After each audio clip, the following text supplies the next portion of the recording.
How's it going, everybody? This is Toxic Pop. We got Russ here along with Jay. And today we're going to review Cars 3.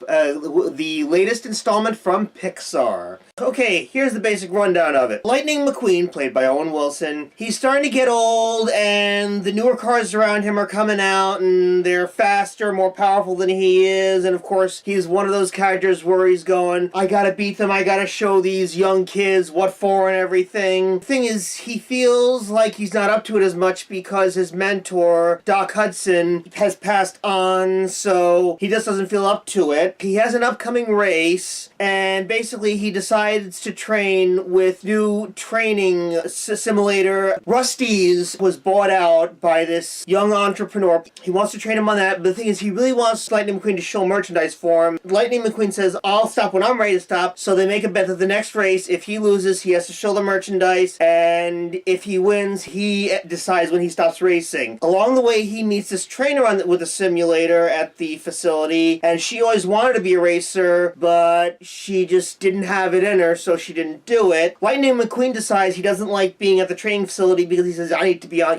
training on the open road and everything, and so they wind up heading down to this racetrack in Florida that they don't realize is kind of a demolition derby type thing. Turns out she wins. It's a great scene, by the way, and pretty much at the end of the movie, he decides to start the race, but he decides he wants her to finish it, to pass the torch, and he becomes part of her team.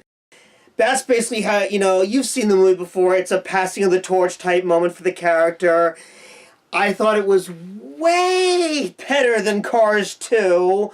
From the trailer, it just looked like, okay, this looks like they're heading in a grittier direction. Why? But I actually really enjoyed it, seeing him pass the torch to somebody. They knew that it was time to move on. They knew they'd already done Lightning McQueen's story. They had to move on. Like, Doc Hudson enjoyed training him, so he had to pass that legacy on. You've heard from me a lot. Let's get to Jay, what he thought here. I really enjoy it too. First of all, you got to see Doc Hudson's trainer, Smokey. And who was the car that they were trying to surpass? What was his name? I can't remember his name, but the funny thing is, he was telling Lightning McQueen the whole time, I used to idolize you, and then he says, can't wait to pass you, old timer. And I keep thinking, why would you be attacking the guy that inspired you? You should be saying it's an honor to be racing with you or something. I mean, I think it was, he did have an honor of racing him, but, He wanted to become his own legacy. But to belittle him like that, it's like, why would you talk like he's basically calling him an old geezer or anything? I'm thinking, dude, okay, let's say before his death, you were racing up against Dale Earnhardt. Would you call him old geezer? No, you wouldn't. You'd be honored just to be on the same track with him. Yeah. And this guy was just like... Well, Owen Wilson was very thrilled to be able to be on the track that Doc Hudson trained on. He was very, very... Jackson Storm, that's the character. Yeah, and... played by Armie Hammer. Huh. Yeah, it's funny, Armie Hammer, has not had the most success at least from my experience. Nonetheless, I just couldn't get over, like, what a prick the character was being towards Lightning McQueen. Again, he says he looked up to him and everything, and now you're just calling him an old geezer who was past his time. I'm thinking, dude, again, you should be honored to be up against him, not just saying, oh, you're old news. What the hell, man? And Sterling is the one played by Nathan Fillion. That's who I was thinking. He's basically a rich business car who runs the Rusty's Racing Center in Florida. I think it was in Florida that he was running. Yeah. Yeah, and the funny thing is, by the way, the guys who were the Rusty's characters, one of the actors did pass away, and they used some footage, just like they did with Paul Newman. So basically, they used unused footage and dialogue from both Paul Newman and two actors, they're brothers, who played the Rusty's guys from the first movie because one of them had passed away. Oh, really? Yeah, and it was a passing of the torch thing, and... You mean Rusty and Dusty? Yeah. Rusty? During the scene where they're in the demolition derby type thing, they're up against this killer like school bus type character. It's this like hillbilly school bus. Like she's got like these exhausts, flaming exhausts. And the funny thing is, a boss. and she's played by this comedian that she's been around a while, but I've never heard of her. But she was amazing. They got a lot of like not big names to do this, and my God, they nailed it. In fact, the mentor of Doc Hudson was played by Chris Cooper, who I believe was in the very first Bourne Identity back in the late '80s. And I'm like, oh my God, him? Like the people they got for this, like they got good choices, like and obscure choices. Yeah, and they had all the old characters like Flo, like all the old people like Paul Dahlia, Sarge, and all the old characters, man, like Jeff Gordon as Jeff Gorvet. Yeah, a lot of old. But basically, it was a really enjoyable movie, and I think it did better than the second movie. I think it went back to basics. It went back to what it needed. What it needed to be like. Oh, John Ratzenberg was Mac, but John Ratzenberg always does Pixar movies. Even if it's a small product. But this is one of the movies he has a much bigger. Well, he kind of has to. Larry the Cable Guy. I mean, he was still Mater, but I think he was in the movie as.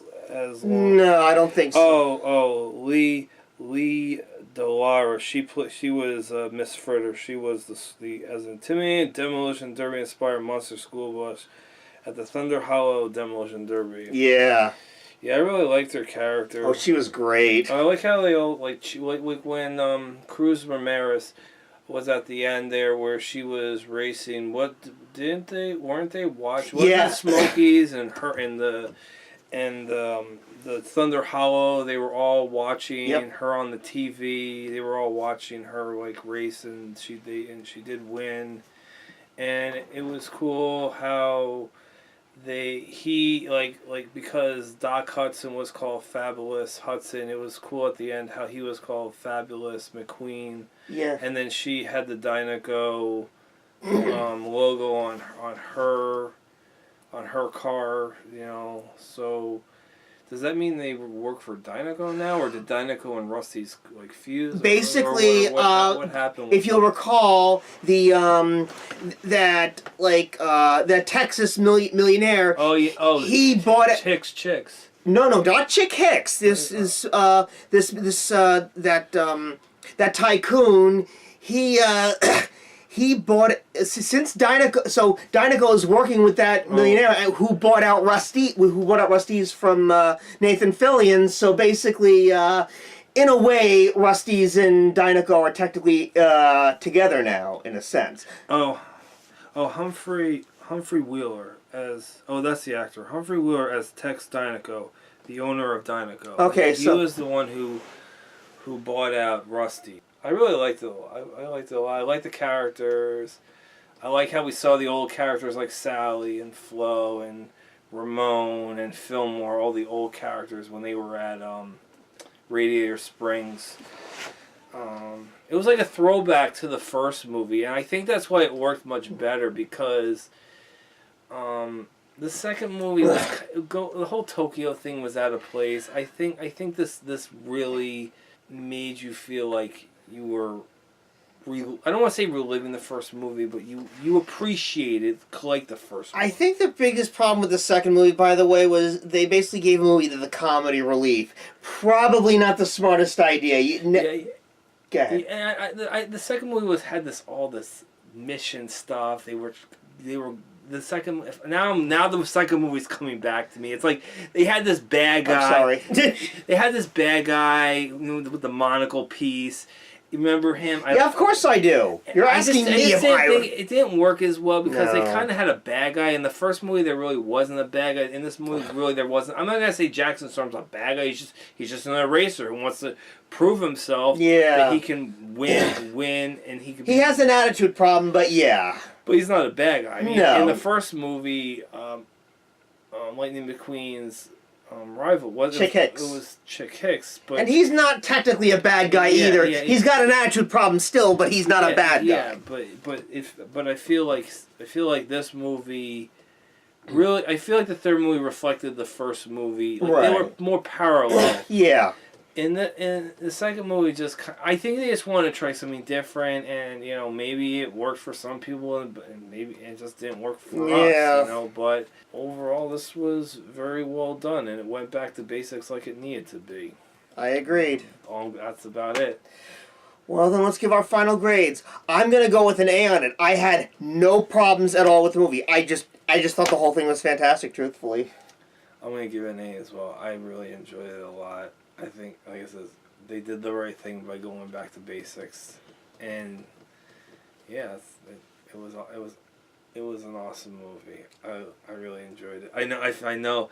I'd be more enthusiastic, people, but I'm tired, so I'm just giving you my honest opinion here as best I can. Okay, so we got Russ and Jay, and we'll see you next time.